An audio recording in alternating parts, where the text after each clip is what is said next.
This right here is Wintering by the 1975. Let's see what we got. It's just like, it should start. It just comes straight in. Just be like.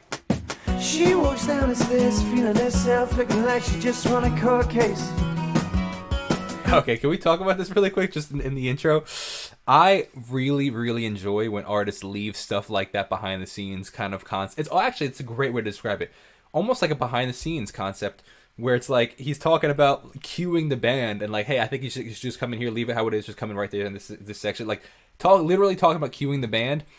And how then that goes straight into the actual song. You can hear the quality is degraded, and then when you actually come in with a song, it's not. And I always find that so clever from an artistic perspective. I think it's just really cool because it almost gives you a sneak peek into the band and how they how they were recording. It's like behind the scenes in the recording, which I think is so cool.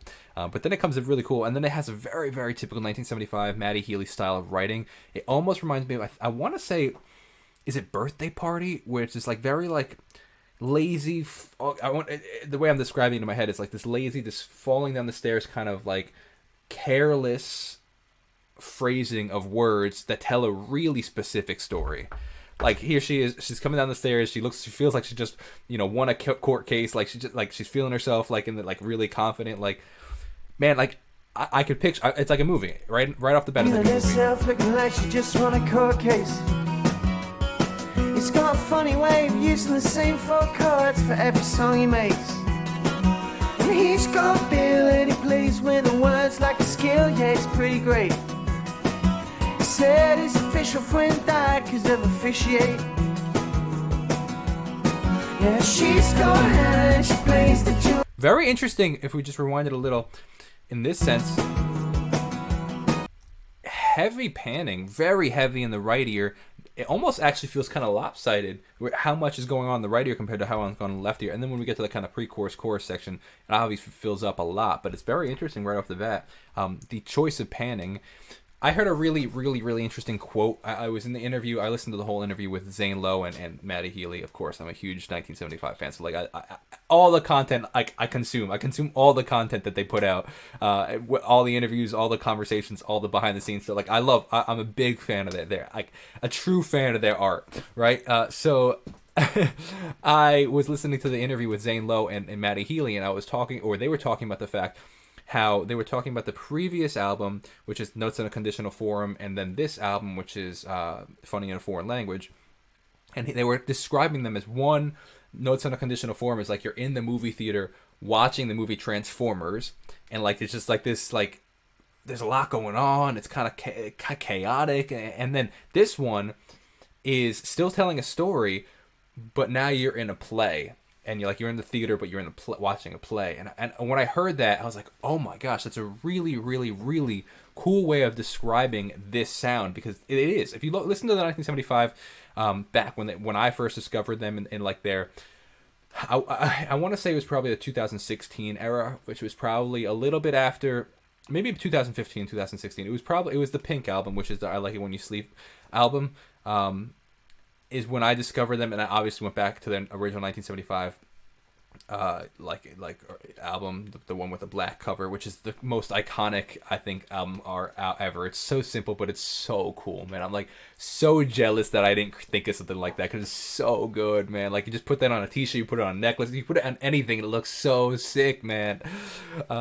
Point being though, I've been a big fan of their stuff for a while, and it's interesting to hear the change in progression. You can actually, if you were to listen to their albums from the 1975 album, which is their debut album, to where they are now, which is Funny in a Foreign Language, you can really hear this interesting maturity happen in their sound, in the sense that they came from this very raw and hard, not hard rock, but like hard and raw and harsh kind of sound. Every album slowly gets a little, I want to quote unquote say softer, but it's in a more mature kind of, almost like you're listening to, I want to actually say, if you like start in like 1900 America to like as the decades progress and you get more sophisticated kind of thing, that's kind of almost how I feel. Yeah, she's got Hannah and she plays the Jew in a grade 8, but she's got no soul. John's obsessed with fat ass and he's 10 years old. I want to say one thing I really find really clever in their songwriting is the specificity of the people. John, you know, or what, I don't remember the girl's name of the song. Where there was another song, is it it's Give Yourself a Try, where I don't remember, is it Lucy? I don't exactly remember the name of the girl, but he talks about the girl that that had the tattoo of the box in her arm, like, and he gave a name, and it's just very interesting. Like, they're very specific in the lyrics. Red man, a wedding top guy with the best voice you ever heard. Gang style vocal. I can work on, my heart hurts. I get home on the 23rd. Drive up on the 23rd.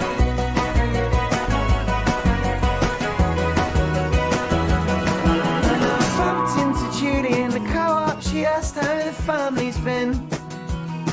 I said, Alex is a sculptor and Olivia's been a vegan since 10. Again, see what I said? Like, I'm talking, like, man, it's like I have no idea who Alex is. I don't know who Olivia is, but, like, you can still relate to it. It's really interesting. It's, like, the specificity of lyrics are a very interesting thing for me as a songwriter to try to understand this, because, like, it's so anti, what's the word I want to say?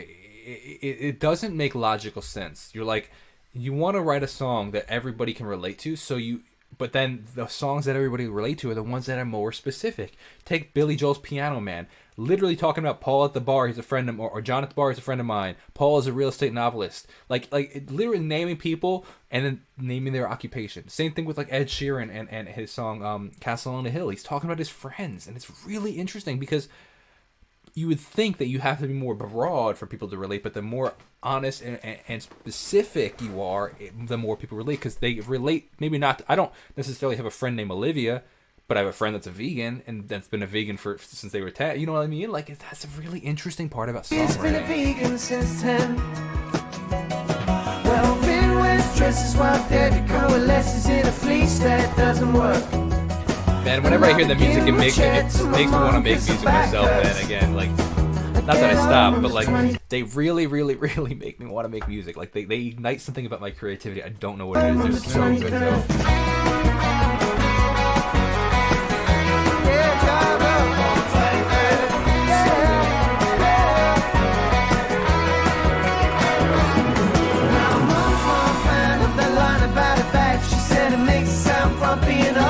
You also can't understand 80% of his words. You are 64 years old.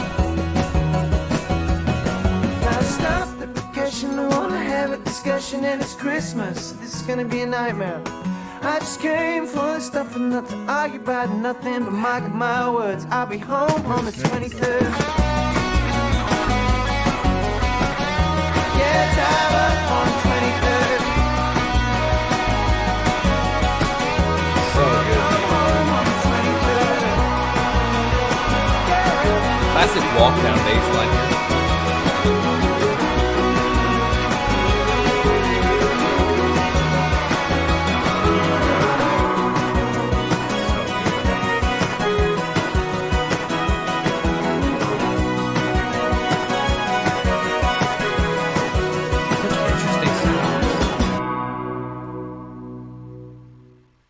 So many interesting sounds throughout this track, where it's like, I'm like, what instrument is that? Like, it sounds like a guitar, but is it a guitar? Is it a sitar? Is it a, like, it's too bright to be, like, it just makes you, like, question, like, the sounds that they do. And so such a cool storytelling song, and also just such cool sounds in this track, man. So good. Hope you guys enjoyed that. Thank you so much for watching. Consider subscribing if you haven't already, and checking out my own original music. I'll see you in the next video. God bless and peace out.